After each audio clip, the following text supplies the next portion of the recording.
this age and this age, and I'm like, it's okay for a particular age gap, but not in your later years. Yeah, I see what you mean. I think it's more than that though. Like in terms of being like single, like and you you're feeling like very like self-conscious and all types of shit. Her being like, go out there and be a hoe is more in terms of like, well, she also said like be safe about it and all that. But it's more in terms of like go out and feel good about yourself again, like go out and feel sexy, go out and just like not give a fuck type of shit. Because like you going out in terms of being like a hoe, um, it makes you feel like you're being wanted. Like, oh, if this guy wants me, oh, if this guy wants me, that person wants me, then I must be like top shit. Like, oh, I feel hella good. As long as you're being safe, be safe, fucking safe, wrap it up out there. But yeah, like if you're being safe and we're all being adults and shit and you're out and you wanna do that, go ahead and fucking do it. Like, yeah. But to flaunt it and to expose yourself, and you're an adult and you have kids, and there's levels to it, I guess. Like, pros and cons for sure. But, yeah.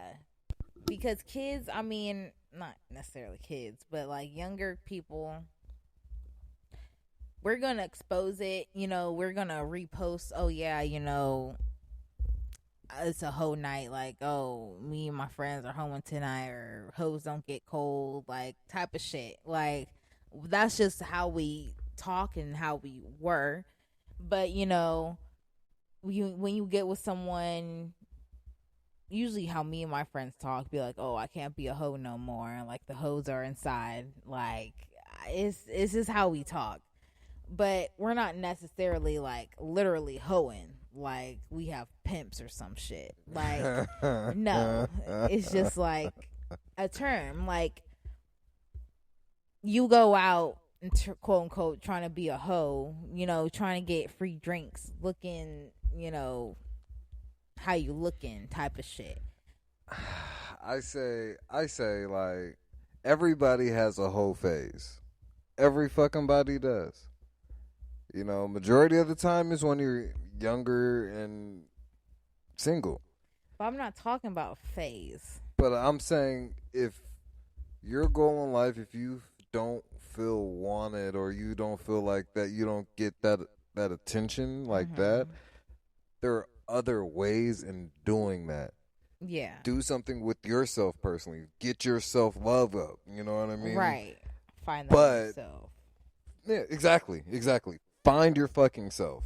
Right. Because you can fuck this guy, that guy, but at the end of the day, they're going home to whatever the fuck they got going on, and you're still feeling that way when they're gone.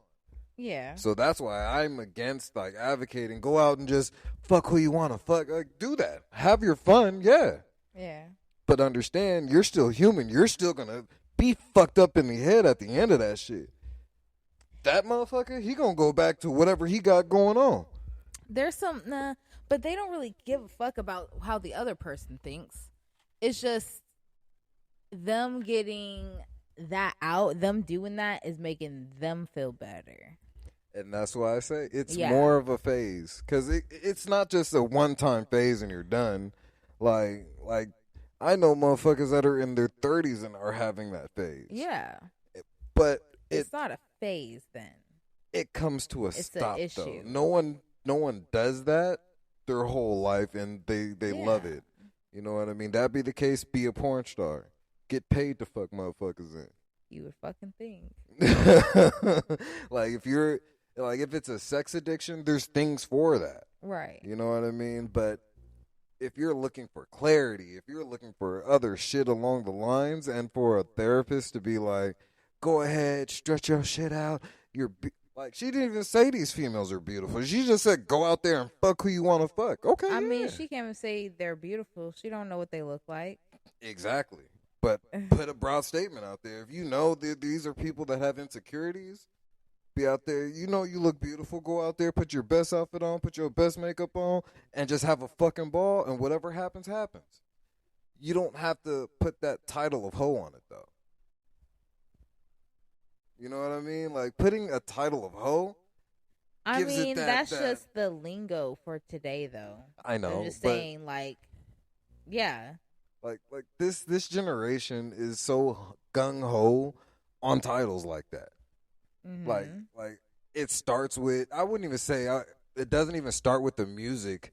It mostly goes into what people fucking see. You know what I mean? What they see on TV. All these TV shows, they got their favorite rappers, favorite whatever on there, being like, oh, that bitch a hoe, that nigga a hoe, da da da. Then it gets correlated to rap. Then it gets correlated to what we saw with that TikToker. Like, look what happened to her, glorifying what she was glorifying at the end of the day. Well, that's more because she fucking broke her confidentiality agreement. Yeah, but even like, if you're telling your clients, go out, have fun, da da da, be a hoe, blah blah, whatever. Mm-hmm. Keep that with your clients. Mm-hmm. But when you start speaking to a broad platform, and you have no like she used to state that majority of her following were women. Now that's something you can advocate for women. Men can't say shit about that. They will try to, but at the end of the day, we have no control over what women do. You know what I mean? Mm-hmm. I say she should have handled the situation. Once she started getting all this male feedback, feed into the men insecurity. Mm-hmm. Because, yeah, you got the women covered. The women feel good. They know they can go out and blah, blah, blah already. But you being like a lawyer, not lawyer, but you being a therapist, it makes that feeling, I don't know, better, you would say.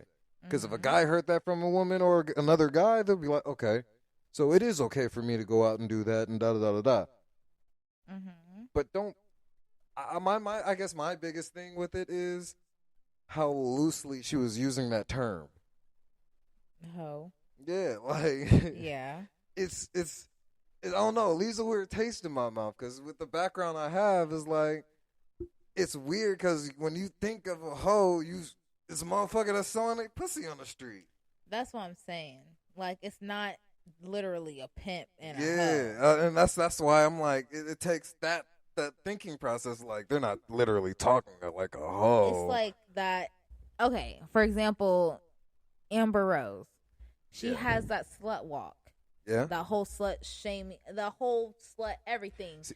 That whole, and people can feel uncomfortable about the word slut and all that. The crazy part is, not to even cut you off, I'm okay with that because with her slut walk is bringing awareness to that shit. Yeah. But she's not saying like she used to be like, yeah, I'm a slut, but now she has a kid, other shit going on. She still does the slut walk, but she's not advocating that she's a slut. You know what I mean? Like she's done with that phase, but she's still doing the walk. It's not a phase. I see what you mean, but it's not a phase. Because she's still advocating it. Well, she's advocating the bullying aesthetic of it because it's gotten worse. It's literally gotten worse from when she started it. Because there's still females out there who are getting used, played, and going through that cycle. Always. But with her doing it, she's bringing the awareness out. She's making motherfuckers uncomfortable. That's why so many rappers are trying to shame her. They're like, what the fuck are you doing? Because she's going out there getting the females these rappers are fucking with and having them speak without mentioning that rapper's name. Yeah. But at the end of the day, it's not necessarily a phase because, again, some people, they just like to fuck. They like to have fun. They like to do that shit. Exactly. And if they do, that's them. Yeah. But for the ones that are like borderline, that's not them, but they're trying to get like that because everyone else is doing it because it's like it's cool. Those are the ones I'm saying. Okay, yeah, that's a phase. That's your phase. That's the ones I'm trying to talk about. That's what I'm like. Okay. But the ones that is like that's their life. Like this is me. I have fun. This is what I like to do. That's who I'm talking about. Yeah. See, yeah. We're hitting both crowds. Okay. Yeah. That's what I'm As like. long I'm as we're not on the same page. Yeah. That's what I'm like. That's not a phase. Because you're hitting the crowd with like the lifestyle. The lifestyle, like they live it. Like at the end of the day, their mindset is on, I'm either a hoe or I'm not a hoe anymore. Like, or I don't do that at all. I was never a hoe. Either one of those. One of those. Right. One of those. So, yeah. That was very interesting, though. Yeah, that was a cool debate. Yeah. Yeah, fucking hoes. But, yeah, all right. So, let's talk about this one, though. And I really want to talk about this one. Why is it that people feel so awkward around children? Ooh. And I mean, like, the type of people that's like, oh, kids are going to be there? Nah. Well, that's a bad example.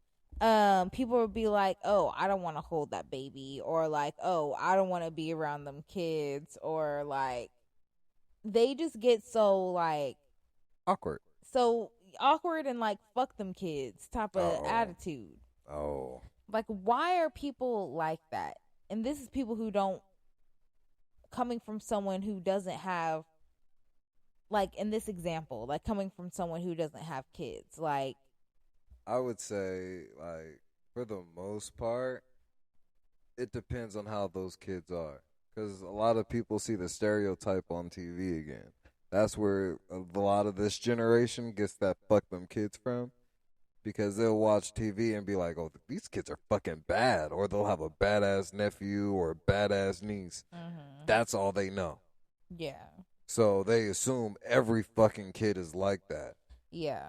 So with that mindset, they find out, oh, the kid's going to be there, fuck them kids. Yeah. Then you got the other group is like, say in the dating scene, a lot of people don't date people with kids because they have the mindset that person's going to put their kids on me. Yeah. Or I'm not ready to be that step parent. I don't want. It's up to that partner to initiate, like, kind of introduce that. Mm-hmm. Like how I handled it with you. I told you straight up, like, they're gonna know who you are. They're gonna know what you mean to me, but they're no means gonna call you mommy or anything like that. Yeah. They're gonna respect you as an individual. Yeah. And as they did, they respected you.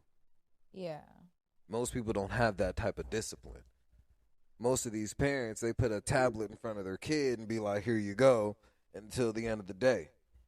And those kids be the ones that be, shut up, you can't tell me that. Exactly. So most motherfuckers, when they hear kids are going to be there, that's their mindset. It's like, hell no. Mm-hmm. I'm not dealing with nobody's bad kids, especially if I ain't got none. I feel like it's more in a term that is an option, yeah. But I feel like it could also be mental in terms of I don't want to be around kids and like me having to put my guard down because you can't be all fucking tough with the kid and they're trying to play with you and be all delicate. You have to get in the mindset of a child. If you want to actually communicate well with the kid, you have to get in the mindset of a child. You can't be talking to them using big words and having this fucking tough ass demeanor for what? Like, they didn't do shit to you. So, or people don't want to feel soft. They don't want to, yeah, I guess in terms of putting their guard down. Or they don't want to go back, like, psychologically. Because if y'all haven't noticed, I've been to school for some psychological shit. They don't want to go back to how they felt as a kid because they've had some fucking traumatic experience when they were a kid.